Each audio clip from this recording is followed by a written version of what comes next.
welcome to the Brew Crew Review Podcast, the show by fans for fans of your Milwaukee Brewers.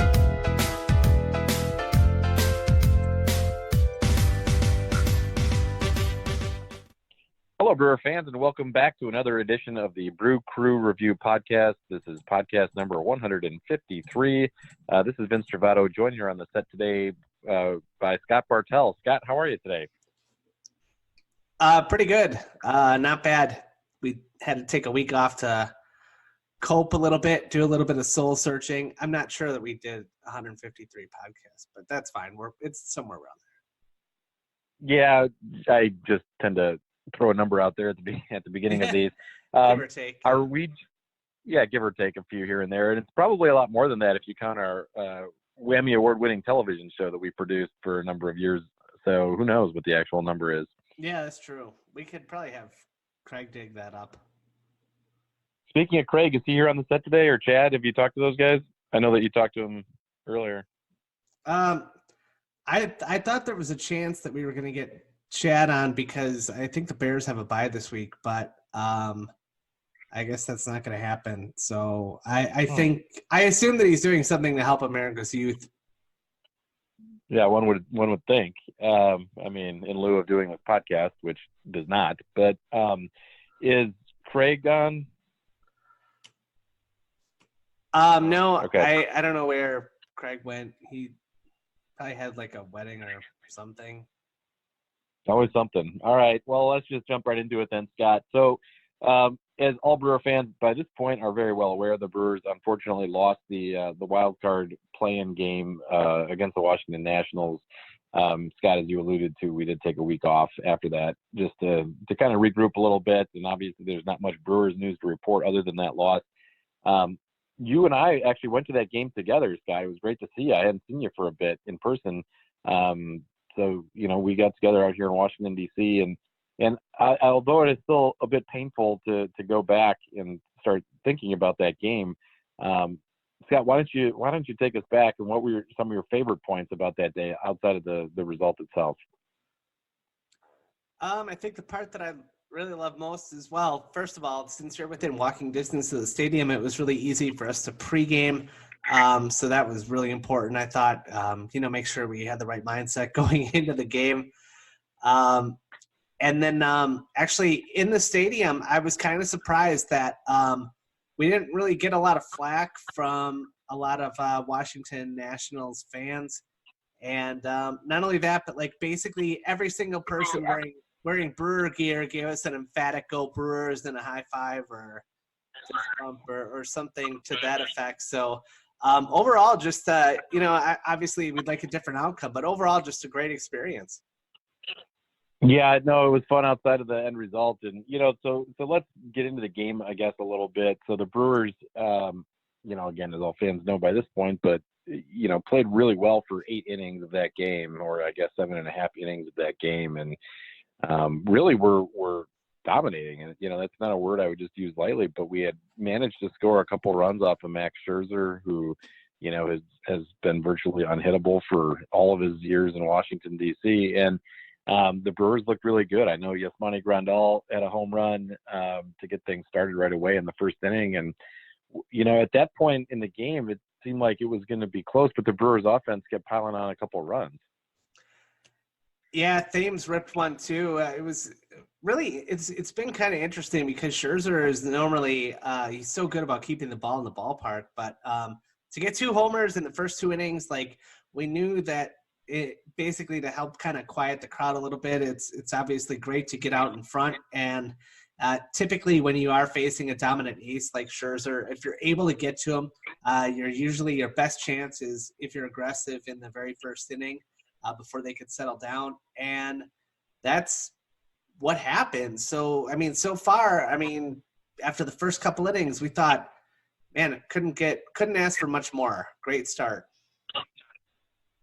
Yeah, and, as the game went on, things kind of got into this weird rhythm of a sort of a status quo. The Brewers weren't scoring more runs after I think it was the 4th inning at that point, but neither were the Nationals. And the Brewers defense looked really solid. Brewers pitching was coming through. Brent Suter got out of a bit of a jam, and things were going well, and then all of a sudden there was the big inning, which was unfortunately the eighth, which didn't give us much time to regroup. Take us through the eighth inning, for those of those of our listeners who want to delve into it a little bit further. Well, the big takeaway from the eighth inning is, unfortunately, that Josh Hader, while electric and typically dominant, was unable to get any of his secondary pitches over for strikes. And unfortunately, in this league, even if you're the most dominant pitcher in the world, unless you're named Mariano Rivera, you're not really going to be able to get away with just one pitch. And regrettably, it caught up to him. Yeah, and there was a defensive miscue out in right field by Trent Grisham. A lot of these guys were kind of fans, I should say, were coming after Grisham after the game, and I thought that was, really uncalled for. This is a guy that has played really well for the Brewers down the stretch this year. He got called up in August or September even, and he's definitely one of the reasons that this team is in the position that we found ourselves in September to begin with, after stepping in admirably, in my opinion, for an injured Christian Yelich. Do you think that this is going to come back to haunt a young guy like Grisham? Nah, I don't think it will. Obviously, it would help if we just maybe won it all next year to help kind of put that to bed so he doesn't have to worry about it. No, I don't think so. Overall, you looked at it from what I saw. We can look at a lot of different things here. First off, the replay about the hit batsman where it kind of hit the hand and the knob at the same time, and they gave it to him as a hit batsman. Yeah. Kind of leads up to that. A little bit disappointing. It looked like, from my perspective anyway, up in the nosebleeds, that he definitely thought that maybe he could get a play at the plate and cut down that tying run. Went at it pretty aggressively. The hop wasn't like a horrible hop, but it wasn't super pure either. Kind of skipped a little bit, and unfortunately clanked it. And what can he do? It's nice that he attempted to be aggressive with it, but in that situation, I just don't think there was any way that he was cutting down that run. So I think you have to, maybe take a more conservative approach and lay up there. Yeah, and so that was unfortunately the end of the 2019 Brewers. Do you think that we saw the last game of Yasmani Grandal or Mike Moustakas in a Brewers uniform, Scott? I think it's entirely possible. It only takes one team that might say that they want to pay them. You look at both of them, and they took these one-year deals, betting on themselves basically that they would be able to get a big multi-year deal. The only reason why the Brewers basically got both is because they said, hey, look, we'll give you the one-year deal, and we'll kind of overpay you for just the 1 year. And they both wound up being all-stars, and worked out for them. So if somebody is going to pony up the money, I wouldn't be surprised if they took it. Yeah, and if I'm thinking logically, I think that at least one of the two is going to be gone. I don't know that the Brewers are going to be able or want to match, especially what a guy like Yasmani is going to get on the open market. That being said, he was such a key component for us offensively, and I really don't see that there's many other catchers on the open market, at least, that could step in and replace the production of a guy like Yasmani. Not only did he have a decent batting average, but he hit for power. He walked a lot this season, and maybe you could have your interns pull up some of those stats, but I don't know how the Brewers are going to replace Yasmani. But that being said, again, David Stearns always seems to find a way to find that production and that value somewhere. Yeah. Okay, fine. I'll pull up this one stat then. Grandal walked 109 times. I had to double check that. I was like, really? That's an awful lot. Yep. Even Yelich was kind of a walking machine this year too. And he only walked 80 times. Obviously, he didn't play as many games with the season ending. But yeah, no, the only thing that we kind of have going for us is basically what helped us land Grandal in the first place last year, and that was there's just not a lot of teams that were looking to change up catchers. I mean, there's obviously people out there there's a lot of teams out there that have a lot of good catchers already, and they weren't willing to pay that kind of money for the upgrade. So hopefully the same thing happens this year. Yeah, and we'll delve into this a little further on one of our upcoming episodes when we get into the hot stove league a bit after the World Series. But, do you think that the Brewers are just going to be content with Manny Pena if we don't sign Grandal, or do you think that we're going to have to target a catcher somewhere else? I would think that we'd have to target somebody. I mean, you can't lose that kind of production. I mean, without Grandal, this team doesn't make the playoffs. Simple as that. And Yep. Not only that, but we really don't have anything in the minor league system that's going to be able to come even close. In fact, I don't even know if we have a catcher in the minor league system better than Pena. So, we'd have to do something. Yeah, Jacob Nottingham got a chance to play up in Milwaukee a bit this season, and he had a cup of coffee in 2018 as well, but he really hasn't put up the type of numbers that you'd like to see from a top prospect, at that position. So I don't know if Nottingham is going to be a future answer, or if he's going to be a bit player, or maybe he improves, but maybe not yet in Milwaukee either, or maybe he's backing up somebody else that comes in ahead of him that replaces Pena. There's a lot of variables that could take place here at the catching position. And, again, we'll delve into that a little bit more in future podcasts, but just wanted to get your thoughts on that really quick.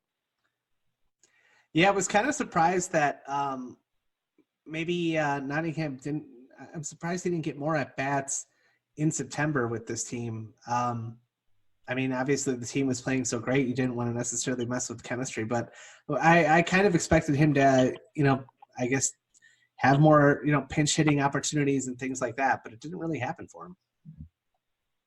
Yeah, exactly. Well, we will be able to I think, get a pretty good gauge on what Stearns wants to do, fairly soon. But he did say in kind of an interesting, comment during the end of the year wrap up at the press conference. He did mention that they were interested right away in bringing back both Moustakas and Grandal. Was that surprising to you at all, or fairly typical?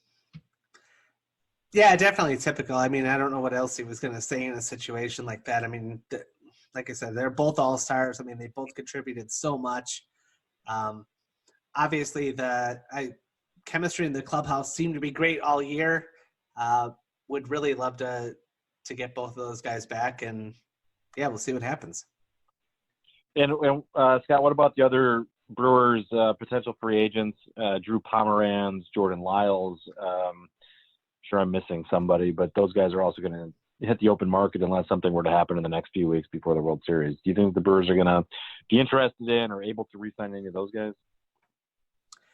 Yeah, I would think that we'd make a decent run at both of them. I mean, Jordan Lyles is quickly becoming like the starting pitcher version of Jeremy Jeffers. I mean, you put the guy in a Brewer uniform and he just does great. But anywhere else, he seems to struggle a little. So, or at least pitch not as well.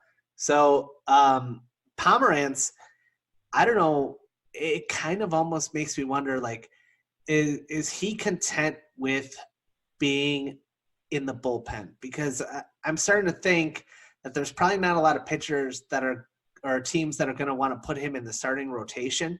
And with all the success that he had in the bullpen, I would think that if he's okay with that role, that's definitely something that I would pursue. Because, I mean, as we know, I mean, our bullpen was, the strong suit of our team the previous year, and then it really fell apart this year. And he was one of those guys that really stepped up and helped right that ship.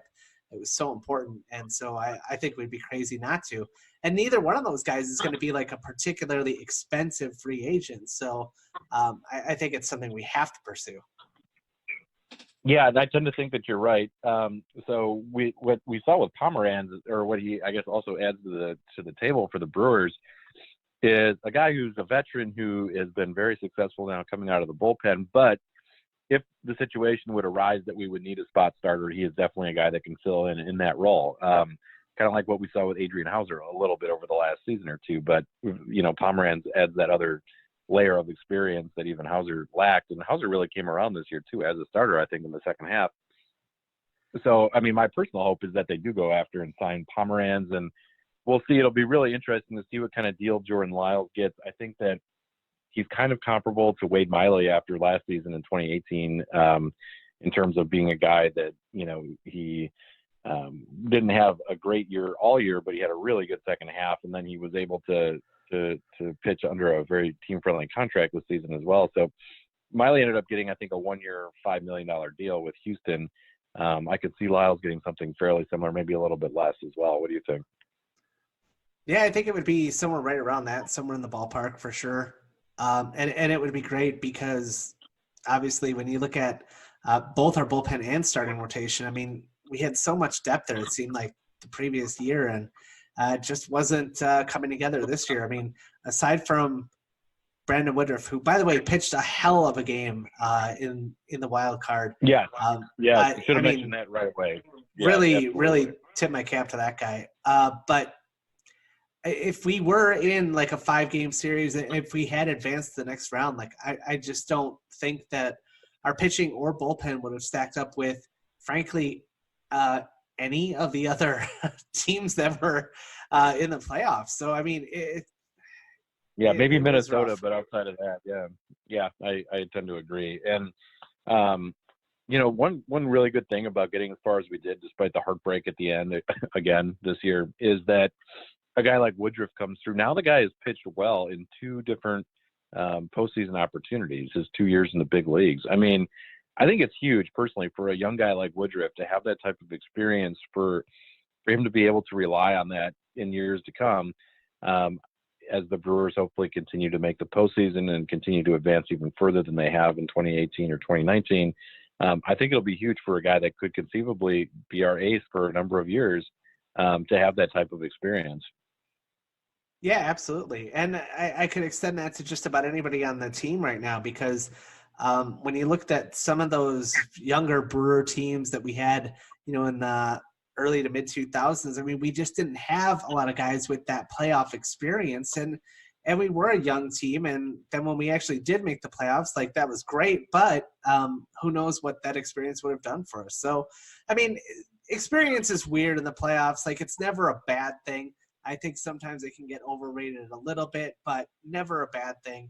And you just don't know what's going to happen with those with people that just don't have the experience. They're either going to say, "Hey, right. well, we don't know any better. Let's just go out and win." Like, that's awesome, but they can also get spooked. I mean, it's a whole new level. It's a whole completely different stage, and yeah, you just don't know. So experience is never a bad thing. Yeah, tougher intensity. You've just got obviously tougher competition as well. But I do think that confidence that you can build up by being successful in the postseason can be really huge. So again, I think that'll really benefit the Brewers down the road.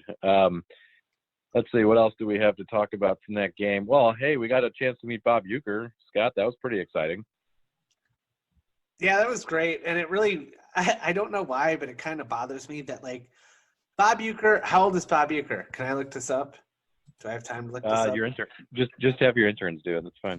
All right, fine. So I'll try to talk and have them look it up at the same time. But Bob Uecker is, however old he is, he's 85 years old now. All right? Bob Uecker is 85, and that guy is sharp as a tack. Like, he is more on point than I have ever been in my entire life. And, like, if I had half, like, the capacity that he had at 85, I would be absolutely thrilled. Well, yeah. I mean, he still sounds great on the air too. Like, his voice is still, I think, just as good as it was 30 years ago. It's crazy. Yeah, and I guess that's the other thing. I mean, of course, he's obviously been broadcasting for forever as a Brewers announcer. And these kind of playoff opportunities don't come along as often as you'd hope.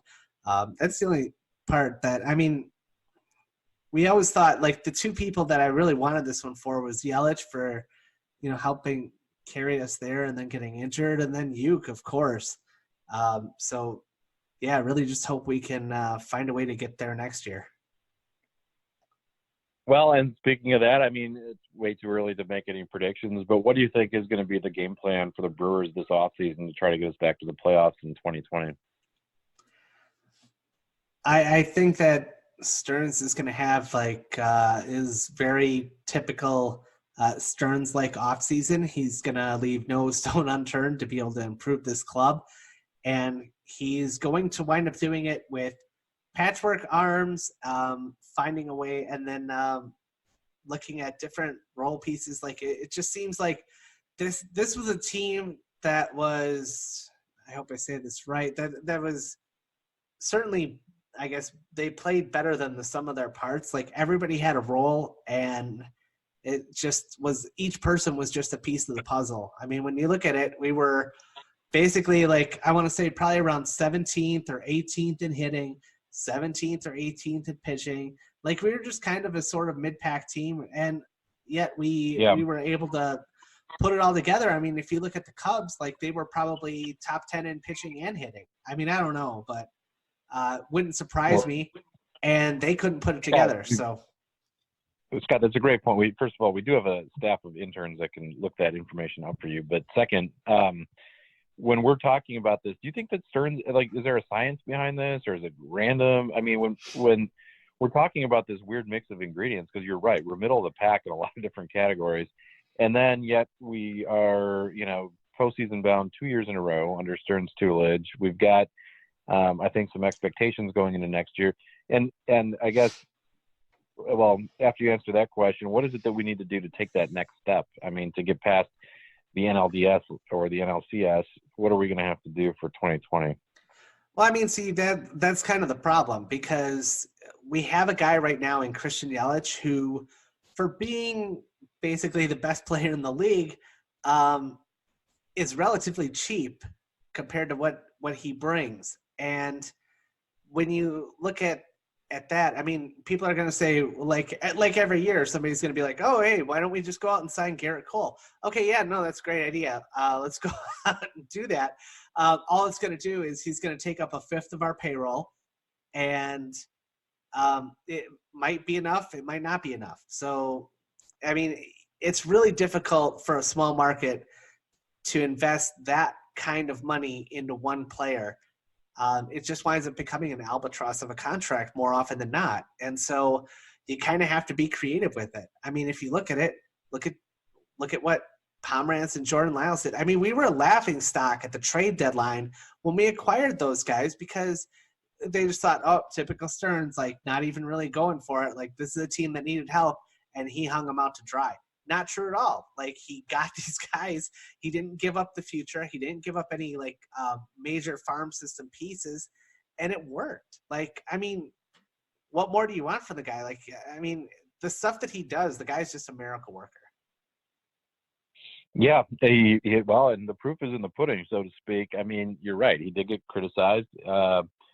He did get questioned. I think even on this podcast, certainly on talk radio in Milwaukee, he got lambasted online for not doing more at the deadline. And I guess looking back, maybe he should have gotten one other starting pitcher. I mean, we never know who's actually available at the deadline until trades go down, or if the Brewers were even in any of these talks. But all I can say is that the guys that he did acquire worked out very, very well, and he didn't give up a ton for them, unless you consider Mauricio Dubon to be a future All-Star.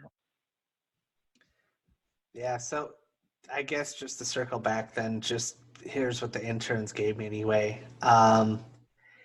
In hitting, the Cubs weren't quite top 10. They were 13th, and your Milwaukee Brewers were 20th. And in pitching, yeah, it wasn't great. Your Milwaukee Brewers were 16th.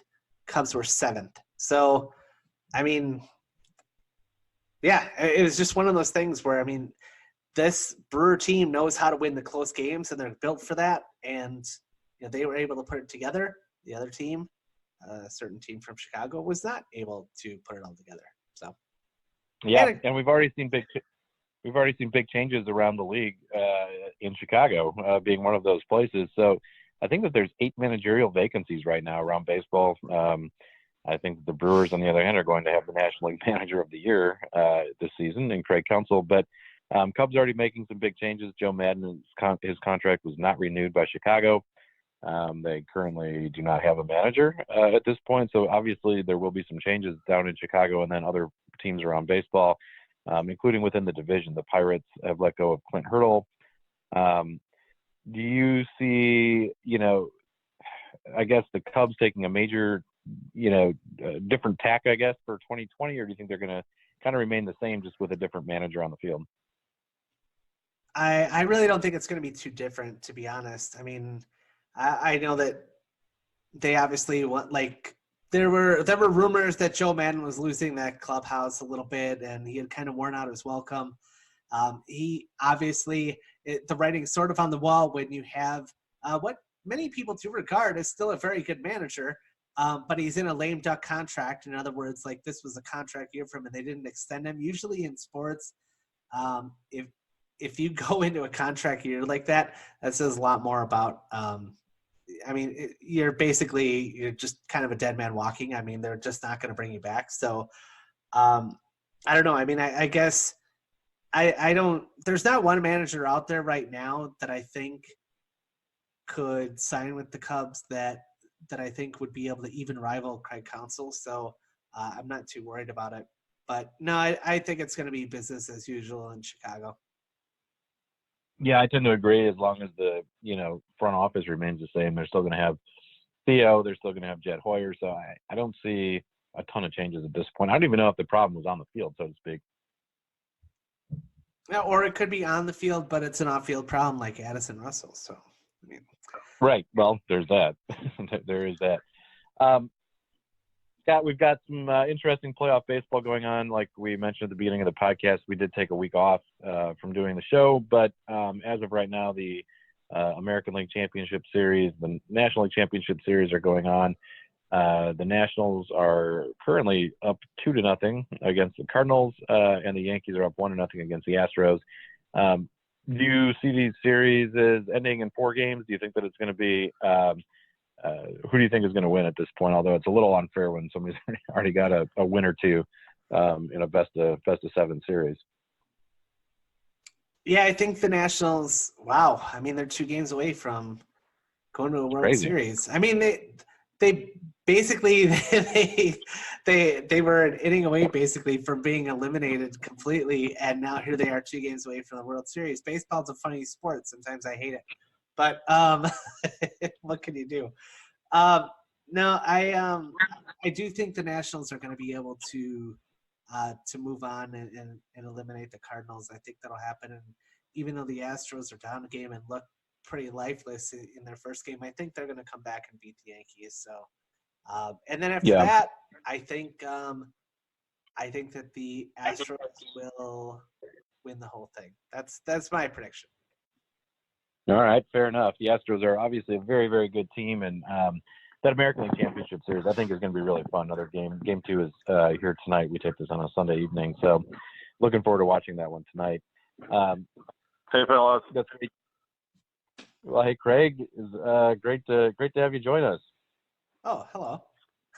Yep, I assume you guys may have already discussed your wild card game experience. We did. Yeah, we talked about that. We actually just threw out predictions as far as who we thought would advance to the World Series and who we thought would win it. If you want to chime in on that. You want to chime in? Oh, yeah, and Vince, you got to give that pick to yet, I think. Yeah.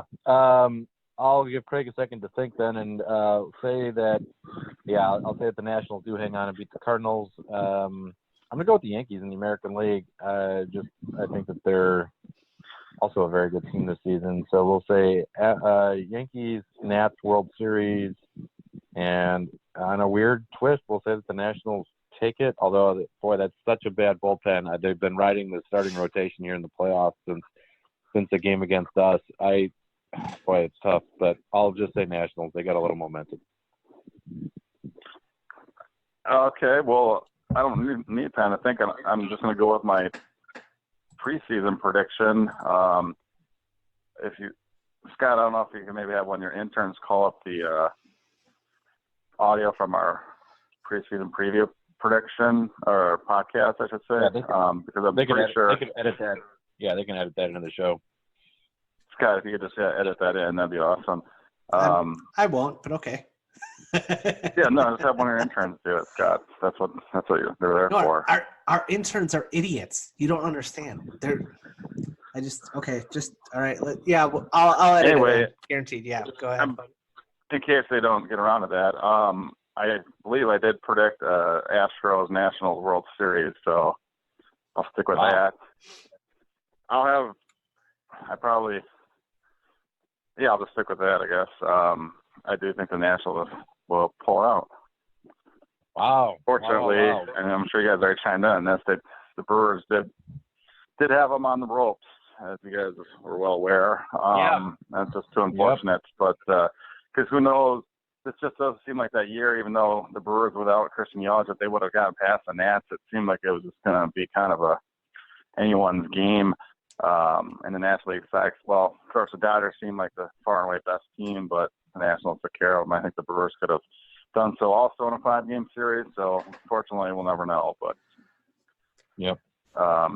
so.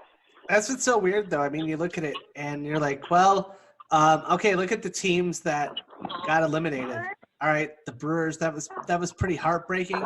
But was it any more heartbreaking than the Dodgers having the best record in the league and then getting bounced out at home like that? I mean, what about what's crazy about that series really quick is that the Nationals faced 2 elimination games. I mean, I went to one of them out here in DC, and the Dodgers had 2 opportunities to win that series, and they didn't take advantage or do it. So, I mean, I think they've got to feel especially crushed. What happened in our wild card game happened twice to them. Yeah, or the Braves, you basically you have them on the ropes in game 4, goes to extra innings, and then you lose. And then in game 5, you just completely poop the bed and give up 10 runs in the first. Holy hell. I mean, it's about as heartbreaking as that gets too. So, I mean, I guess it's heartbreaking anytime anybody gets eliminated, but those 2, man, brutal. Yeah, especially brutal. Well, I think that the Brewers are going to be able to bounce back, I think, for 2020. I mean, I don't think that anyone is really going to take this wild card game loss into next season to the point where, we're still looking up, I guess is what I'm trying to say, whereas I think that other teams like the Dodgers are not necessarily looking down, but they were really expected to be the NL champ this year in many ways. I mean, they've been to the World Series 2 years in a row. It's just how many years in a row can they continue to dominate that division or get to the World Series? So I think for the Brewers, a team still on the up, I think that it's a little bit easier than a team like the Dodgers. Yeah, I'm sure Dodger fans can rest on the laurels with the fact that if they need to spend a little bit more money on free agency next year, I'm sure that they might have the payroll flexibility to do so and make it back into the playoffs once again next year with a star-studded cast. So I'm not too worried about Dodgers fans crying or anything like that since they were in the World Series and they obviously the Brewers last year. But here's an interesting question for you guys. Hypothetically, of course, would you rather – obviously the Brewers lost in heartbreaking fashion, and I guess like Vince pointed out, when you get eliminated and your season's over, it's kind of heartbreaking fashion no matter how it ends. But would you rather know if the Brewers would have gotten past the Nationals and the Dodgers, but then lost to the Cardinals in the NLCS again in St. Louis? Would you rather the Brewers have lost in that fashion or the fashion that they did if you had the knowledge that the Nationals were going to eliminate the Cardinals once they got past the Brewers? I mean, dumb question, but if I know it, it's just going to be more and more heartbreaking no matter how close you get, I guess. So, I mean, having said that, I'd rather lose the way we did, but I don't particularly like either. But thinking back and being there when the Cardinals eliminated us, I don't know. I'd probably need like a welfare check or be on suicide watch after having to watch it at Miller Park that one year and then having to relive it. That would be awful. Yeah, I tend to think you want to play as far as or as long as you can. So, I mean, I think you always go for the wins as long as possible. Of course, I would have liked for us to have the opportunity to play in the NLCS, whether it be the Cardinals, and of course, beating the Cardinals would have been great. But having the prior knowledge that we would have lost if we would have been guaranteed we would have lost the Cardinals in the NLCS, I would have much rather just lost to the Nats in the wild card like we did. obviously we would have had excuse of not having Yelich and whatnot, but it just that would have been horrific. So with that being said, I mean, I really do feel like the Brewers, with their awesome month of September, making the playoffs, even though we're one and done, you've got to chalk it up to being a pretty successful season, and give Stearns and Counsell huge amounts of credit because they did it with, basically some, starting pitching that was just, obviously our number one pitcher coming in the year was Julio Chacin, and he ended up being cut. For the Brewers still to make the playoffs when you're going into the season number one starter gets cut at some point, that's pretty rare, I would imagine. Yeah, that was a very impressive month. I think it was the best 20-game stretch in Brewers franchise history when we went 18-2 at one point.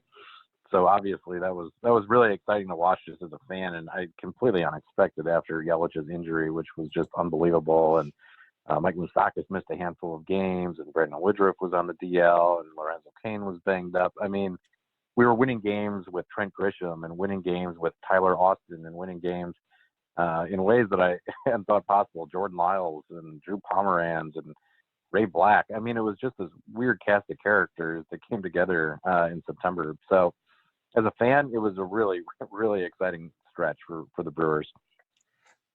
Yeah, Suter came back and basically dominated. Yeah, Brent Suter. And then Yeah. Jimmy Nelson. Jay Jackson built that. Yeah, and Jimmy Nelson came back and didn't. It was kind of crazy that, we had such high hopes for guys like, Shaw and Nelson, and it just didn't work out. But then you have other people that wind up stepping up. And I mean, pretty much that entire rotation and bullpen, it seemed like once Yelich went down, literally almost everybody stepped up. I mean, it was so great. But actually, Craig, I wanted to pivot and throw this one out to you because this was one of our Twitter polls. And Vince and I had kind of already talked about it. If you could only bring back one between Grandal and Moustakas, Grandal is what? I think about 18 mil, and Moustakas is, I think, around about 11 or so. I don't know. Which one do you bring back if you could only have one? Well, I think it'd be pretty unanimous Grandal. I mean, just because of the catching position, he's far and away the best catcher in the NL, if not in all baseball. And so you've got the numbers he put up, offensively, and he walked over 100 times. That's ridiculous from a catcher. And all the reports that I've heard, made a huge impact on the pitching staff. So I think Grandal far and away. With that being said, I am personally more of a fan of Moustakas, and I think that he's someone that's Milwaukee would be kind of an ongoing fan favorite Milwaukee moving forward. And with Shaw's struggles, he filled in admirably at third base, but also starting the season at second base until Hero was ready. He was a pretty valuable guy for us, and I think he would be moving forward. But I'd go with Grandal for sure. Craig, have you talked to have you had a chance to sit down with our anonymous source, Tom Carter, to see if he's talked to either one of these guys yet about their intentions or whether or not they are likely to be back with Milwaukee?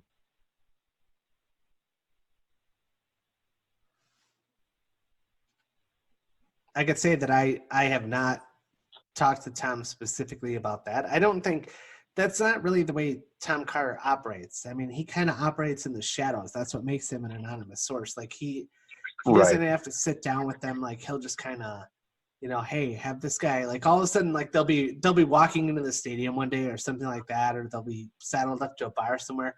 Somebody will just come in and just go, hey, TC or hey, Tom C or hey, Tom Carter. Carter. Yeah, I've got this information. Yeah, he wants to know, what do you think? You think you're going to take the option or what? Brewers are in if you're in.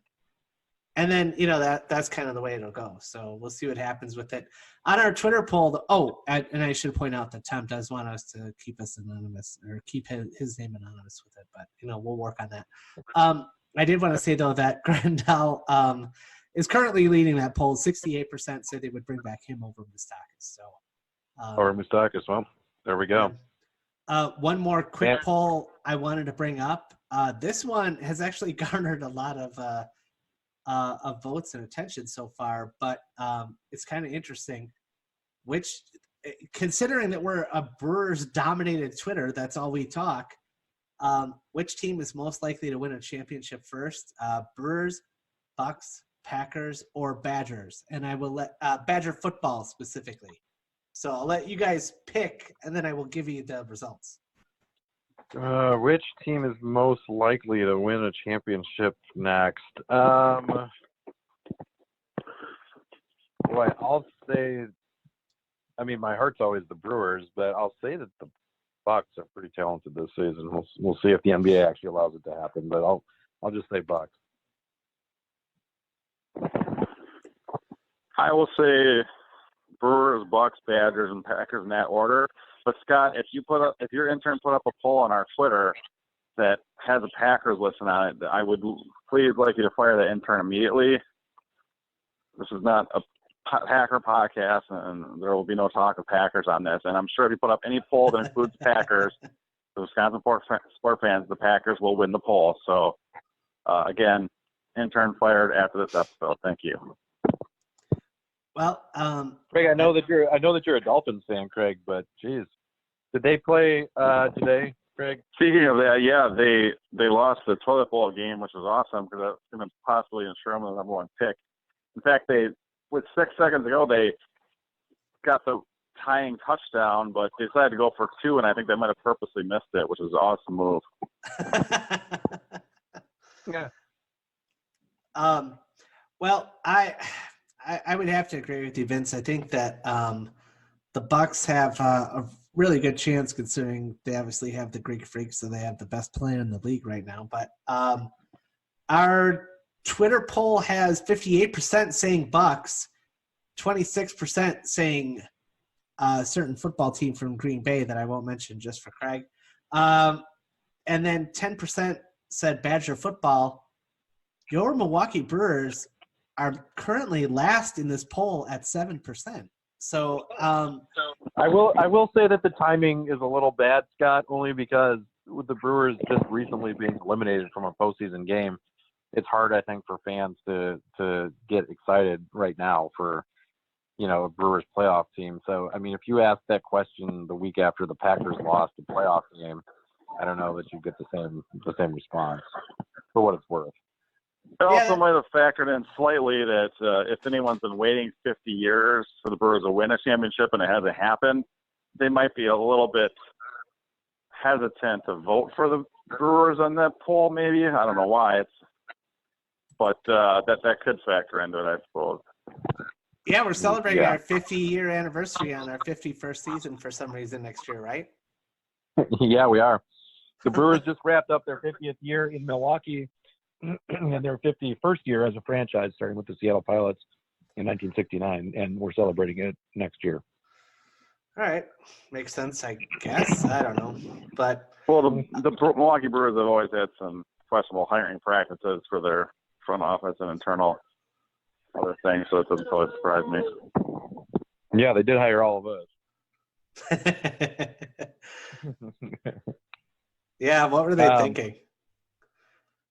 All right, Scott, do we have anything in the mailbag today? No, nothing in the mailbag. I'm still sorting through everything from being on vacation, so we kind of have a backlog there. But some of the questions that came in, unfortunately, they came in actually before the wild card game, and so we kind of had to pivot and focus on the off season. So if I did miss your question, you sent it in. Really sorry about that. I did try to answer them on Twitter for you, but keep sending them in. We're gonna be a little bit more diligent on that now. But like all Brewer fans, we kind of needed a little bit of time to decompress and before we could look forward to the future. Yeah, and that's a reminder for all of you listeners out there. You can email us any questions, and Scott and the interns will eventually get to them. Brew Crew Review Podcast with an S at gmail.com, or give us a follow on Twitter, Brew Crew Review 1. I know that we're actively monitoring the Twitter page, so that we'll be able to answer your questions as soon as possible on there. And you can also find us on Facebook, possibly multiple accounts on Facebook, in fact. And we are not actively monitoring that. But, we'll get around to it maybe once a month. You can, in fact, if you for whatever reason, you don't have a way to listen to this podcast, but you had access to YouTube, you can listen to it there too. So you'll just there you go. A screen of our Brewers logo. And in fact, it's very possible that if you were looking for Brew Crew Review merch, you might be able to just, I guess, Google that or, it's out there. I'll just leave that breadcrumb trail for you. Yep, that's a great pivot there, Scotty. We will, on our next episode, be giving out Brewers Awards for the 2019 season, so look forward to talking with you guys about what grades we're going to give Brewers players and which awards go to which players on the team. We can also recap the World Series during that podcast. This will be right after that is done, or during the series where we can update our predictions, and we'll see if Craig's predictions are still accurate. Yep, should be exciting. Right. Well, I'd like to say go Brewers, but I guess we're probably not getting too many moves yet in this part of the off season. But I know that our listeners will stick around for the upcoming hot stove season, and things are really looking up for the 2020 Milwaukee Brewers season, even if it isn't our 51st season. I think things are looking really good with core that we're at. Obviously, Chris Mielch will be back at full health. We'll have a full season at Keston Hira. Trent Grisham will most likely be an everyday starter, and there's a lot more to get excited about. Obviously, Brandon Woodruff will hopefully be healthy for start off the year, and Brent Suter and all this. So there's lots of positivity, and of course, there's some off-season moves coming too. So should be exciting off-season. Hopefully, you stick around with us as we move through the off-season. Sounds great, guys. Good talking to Brewers baseball again. Looking forward to our next podcast, and I guess go Brewers and stay classy, Wisconsin. Stay classy. Stay classy with Alex. Go Brewers. Dun, dun, dun, dun.